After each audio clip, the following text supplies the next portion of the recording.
Hi friend, my channel Mount cooking. আজকে আমি রাজুদার pocket পরোটা নিয়ে চলে এসেছি, কিন্তু আমারটা অন্যরকমভাবে বানানো। এখানে আমি সাদা তেল দিয়ে দিলাম ময়দার মধ্যে, স্বাদ মতো লবণ আর একটু বেকিং পাউডার দিচ্ছি, দিয়ে এইভাবে একটু ময়াম দিয়ে নেব, নিয়ে হালকা করে জল দেব, একটু একটু জল দিয়ে আটাটা সেনে নেব।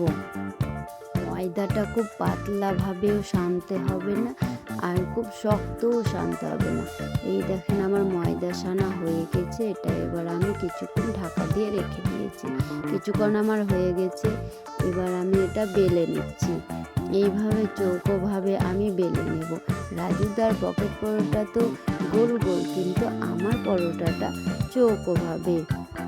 এইভাবে ভাঁজ দিয়ে দিচ্ছি, ভাঁজ দিয়ে আবার এটা বেলে নেব। আমার এই ভিডিওটা দেখতে থাকুন, আশা করি খুব ভালো লাগবে। ইউটিউবে দেখলে সাবস্ক্রাইব করবেন, আর ফেসবুক পেজে দেখলে ফলো করবেন। আমাকে একটু সাপোর্ট করুন, যাতে আমি এগিয়ে যেতে পারি, আর শেয়ার করে দেবেন আমার ভিডিওটি ভালো লাগলে। ভিডিওটি পুরোপুরি দেখবেন, কেউ স্কিপ করবেন না, আর লাইক কমেন্ট শেয়ার করতে একদম ভুলবেন না।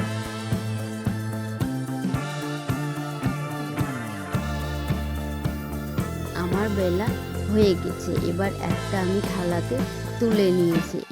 এই পরোটাগুলো এবার আমি ভেজে নেব। কড়াই চাপিয়ে দিয়েছি, এবার একটা পরোটা দিয়েও দিয়েছি। এই একটু একটু তেল দিয়ে পরোটাগুলো ভেজে নেব। দেখুন, আমি খুব অল্প তেল দিচ্ছি না, খুব বেশিও তেল দিচ্ছি না, অল্প তেল দিয়ে পরোটাগুলো এক এক করে সব পরোটাগুলো ভেজে নেব। আমার ভিডিওটা ভালো লাগলে অবশ্যই সাবস্ক্রাইব করবেন আর ফলো করবেন। যে এইভাবে উল্টে পাল্টে পরোটাগুলো এক এক করে ভেজে নিচ্ছি। একটা আমার হয়ে এসেছে ভাজা, আর একটা আমি ভাজার জন্য কড়াইয়ে দিয়ে দিয়েছি। প্লিজ সবাই আমাকে একটু সাপোর্ট করুন। আমার ভাজা কমপ্লিট। এটা হয়ে গেলে আমার পরোটা ভাজা হয়ে আসবে। পরোটা খেতে কে কে ভালোবাসেন কমেন্টে অবশ্যই জানাবেন।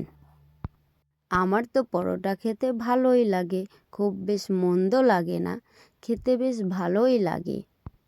আমার ভাজা হয়ে গেছে, এটা এবার আমি থালাতে তুলে নিচ্ছি। এই যে আমার রেডি পরোটা। সেই রাজুদার পকেট পরোটার মতো হয়নি, কিন্তু আমারটা চৌকোভাবে হয়েছে। ভালো লাগলে আমার ভিডিওটা পুরোপুরি দেখবেন, স্কিপ করবেন না। আবার দেখা হবে নেক্সট ভিডিওতে।